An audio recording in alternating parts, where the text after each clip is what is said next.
Hello ಸ್ನೇಹಿತರೆ, ನಿಮಗೆಲ್ಲರಿಗೂ Siddhartha competitors ಅಕಾಡೆಮಿಗೆ ಸ್ವಾಗತ.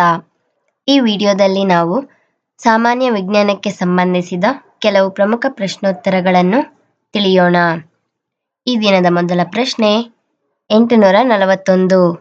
ಮಾನವನ ದೊಡ್ಡ ಕರುಳಿನ ಉದ್ದ. ಸರಿಯಾದ ಉತ್ತರ 1.5 ಮೀಟರ್. ಪ್ರಶ್ನೆ 842. ಥೈರಾಯ್ಡ್ ಗ್ರಂಥಿಗಳು ಸ್ರವಿಸುವ ಹಾರ್ಮೋನ್ ಯಾವುದು? ಸರಿಯಾದ ಉತ್ತರ ಪ್ಯಾರಾಥಾರ್ಮೋನ್. ಪ್ರಶ್ನೆ 843.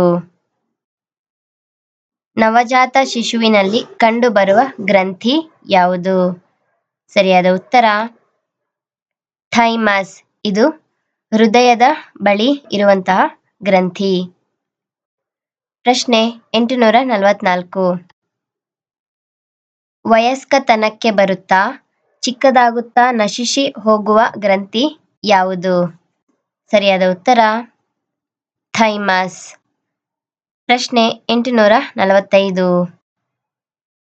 ಥೈಮಸ್ ಗ್ರಂಥಿಯ ಕಾರ್ಯ. ಸರಿಯಾದ ಉತ್ತರ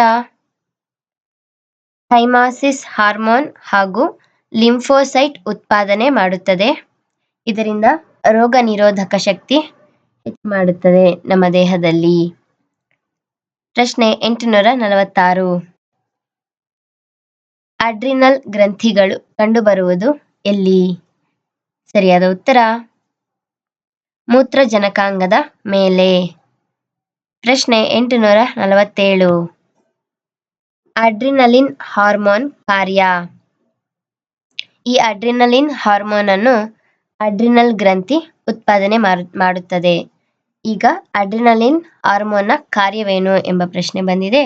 ಇದಕ್ಕೆ ಸರಿಯಾದ ಉತ್ತರ ಹೃದಯದ ಬಡಿತ ಹೆಚ್ಚು ಮಾಡುತ್ತದೆ, ರಕ್ತದೊತ್ತಡವನ್ನು ಹೆಚ್ಚಿಸುತ್ತದೆ. ಇದು ಒತ್ತಡ ಮತ್ತು ಉದ್ವೇಗದ ಸಮಯದಲ್ಲಿ ಬಿಡುಗಡೆಯಾಗುವಂತಹ ಹಾರ್ಮೋನ್. ಪ್ರಶ್ನೆ 848. ಅಡ್ರಿನಲ್ ಗ್ರಂಥಿಯ ಹೆಚ್ಚು ಸ್ರವಿಕೆಯ ಪರಿಣಾಮವೇನು? ಸರಿಯಾದ ಉತ್ತರ ಕತ್ತು, ಮುಖ ಹಾಗೂ ಬೆನ್ನಿನಲ್ಲಿ ಕೊಬ್ಬಿನ ಶೇಖರಣೆ ಮಾಡುತ್ತದೆ. ಗಂಡಸರಲ್ಲಿ ವಿಪರೀತ ಕೂದಲು ಬರುತ್ತದೆ ಹಾಗೂ ಗಂಡಸರು ದುರ್ಬಲರಾಗುತ್ತಾರೆ. ಹೆಣ್ಣು ಮಕ್ಕಳಲ್ಲಿ ಬಂಜೆತನ ಕಂಡುಬರುತ್ತದೆ. ಇಂತಹ ಲಕ್ಷಣಗಳನ್ನು ಕುಸ್ಸಿಂಗ್ ಸಿಂಡ್ರೋಮ್ ಎನ್ನುವರು. ಇದು ಹೆಣ್ಣು ಮಕ್ಕಳಲ್ಲಿ ಕಂಡುಬರುವಂತಹ ಸಿಂಡ್ರೋಮ್, ಕುಸ್ಸಿಂಗ್ ಸಿಂಡ್ರೋಮ್. ಪ್ರಶ್ನೆ 849. ಕುಸ್ಸಿಂಗ್ ಸಿಂಡ್ರೋಮ್ ರೋಗವನ್ನು ಮೊದಲು ಪತ್ತೆ ಹಚ್ಚಿದವರು ಯಾರು? ಸರಿಯಾದ ಉತ್ತರ ಅಮೆರಿಕದ ವಿಲಿಯಂ ಕುಸ್ಸಿಂಗ್. ಅವರ ಪೂರ್ಣ ಹೆಸರು ಹ್ಯಾರ್ವೆ ವಿಲಿಯಮ್ಸ್ ಕುಸ್ಸಿಂಗ್. ಪ್ರಶ್ನೆ 850. ಅಡ್ರಿನಲಿನ್ ಕೊರತೆಯಿಂದ ಉಂಟಾಗುವ ರೋಗ. ಸರಿಯಾದ ಉತ್ತರ ಅಡಿಸನ್ಸ್ ರೋಗ. ಈ ರೋಗದಿಂದ ಸ್ನಾಯು ದುರ್ಬಲತೆ ಹಾಗೂ ತಾಮ್ರ ಬಣ್ಣದ ಚರ್ಮ ಇವೆರಡು ಈ ರೋಗದ ಲಕ್ಷಣಗಳು. ಪ್ರಶ್ನೆ 851. ಪಿಟ್ಯೂಟರಿ ಗ್ರಂಥಿಯ ಕಾರ್ಯ. ಸರಿಯಾದ ಉತ್ತರ ದೇಹದಲ್ಲಿ ಪ್ರೋಟೀನ್ ಉತ್ಪತ್ತಿ ಮಾಡಲು ಸಹಕಾರಿಯಾಗಿರುತ್ತದೆ. ಪ್ರಶ್ನೆ 852. ಹೈಪೋಥೈರಾಯ್ಡಿಸಮ್ ಎಂದರೆ ಏನು? ಸರಿಯಾದ ಉತ್ತರ ಥೈರಾಯ್ಡ್ ಗ್ರಂಥಿಯಲ್ಲಿ ದೋಷ ಉಂಟಾಗಿ ಥೈರಾಯ್ಡ್ ಗ್ರಂಥಿ ಉತ್ಪತ್ತಿ ಮಾಡುವಂತಹ ಹಾರ್ಮೋನ್ ಕಡಿಮೆ ಪ್ರಮಾಣದಲ್ಲಿ ಉತ್ಪಾದನೆಯಾಗುತ್ತದೆ. ಇದನ್ನು ಹೈಪೋಥೈರಾಯ್ಡಿಸಮ್ ಎನ್ನುವರು. ಪ್ರಶ್ನೆ 853. ಗಾಯಿಟರ್ ರೋಗ ಎಂದರೆ?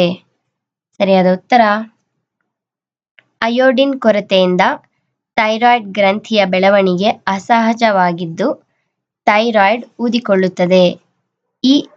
ಊದಿಕೊಂಡಾಗ ಆ ಥೈರಾಯ್ಡ್ ಗ್ರಂಥಿ ಊದಿಕೊಂಡಾಗ ಗಾಯ್ಟರ್ ಎಂದು ಕರೆಯುತ್ತಾರೆ.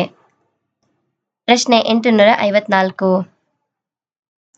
ಬಣ್ಣ ಕುರುಡುತನ ಇದು ಎಂತಹ ರೋಗ? ಸರಿಯಾದ ಉತ್ತರ ಬಣ್ಣ ಕುರುಡುತನ ಇದೊಂದು ಅನುವಂಶೀಯ ರೋಗ. ಈ ರೋಗ ಬಂದಿರುವಂತಹ ವ್ಯಕ್ತಿಯಲ್ಲಿ ಆ ವ್ಯಕ್ತಿ ಕೆಂಪು ಹಾಗೂ ಹಸಿರು ಬಣ್ಣ ಗುರುತಿಸಲು ಕಷ್ಟಪಡುತ್ತಾನೆ. ಪ್ರಶ್ನೆ 855.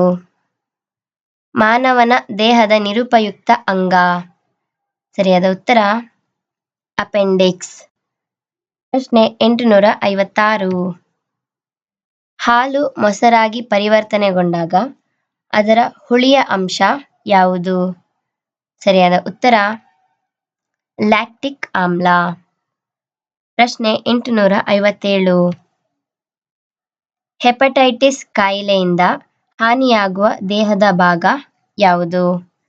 ಸರಿಯಾದ ಉತ್ತರ ಪಿತ್ತಕೋಶ. ಪ್ರಶ್ನೆ 858. ಶಿಲೀಂಧ್ರಗಳಿಂದ ಉಂಟಾಗುವ ರೋಗ. ಸರಿಯಾದ ಉತ್ತರ ಮೈಕೋಸಿಸ್. ಪ್ರಶ್ನೆ 859. ಅಣು ರೂಪದಲ್ಲಿರುವ ಸಾರಜನಕವನ್ನು ಹೀರಿಕೊಳ್ಳುವ ಏಕಕೋಶ ಜೀವಿ. ಸರಿಯಾದ ಉತ್ತರ ಬ್ಯಾಕ್ಟೀರಿಯಾ. ಪ್ರಶ್ನೆ 860. ಪ್ರತಿದಿನ ಒಬ್ಬ ವ್ಯಕ್ತಿಗೆ ಎಷ್ಟು ಕಾರ್ಬೋಹೈಡ್ರೇಟ್ಸ್ ಬೇಕು? ಸರಿಯಾದ ಉತ್ತರ 500 ಗ್ರಾಂ. ಇಲ್ಲಿವರೆಗೂ ಈ ವಿಡಿಯೋ ವಾಚ್ ಮಾಡಿದ್ದಕ್ಕೆ ನಿಮಗೆಲ್ಲರಿಗೂ ಧನ್ಯವಾದಗಳು ಸ್ನೇಹಿತರೆ. ಈ ವಿಡಿಯೋದಲ್ಲಿ ಯಾವುದಾದರೂ ತಪ್ಪಾದ ಮಾಹಿತಿ ಇದ್ದಲ್ಲಿ ನಿಮ್ಮ ಆಕ್ಷೇಪಣೆಗಳನ್ನು ಕಮೆಂಟ್ ಬಾಕ್ಸ್ನಲ್ಲಿ ತಿಳಿಸಿ.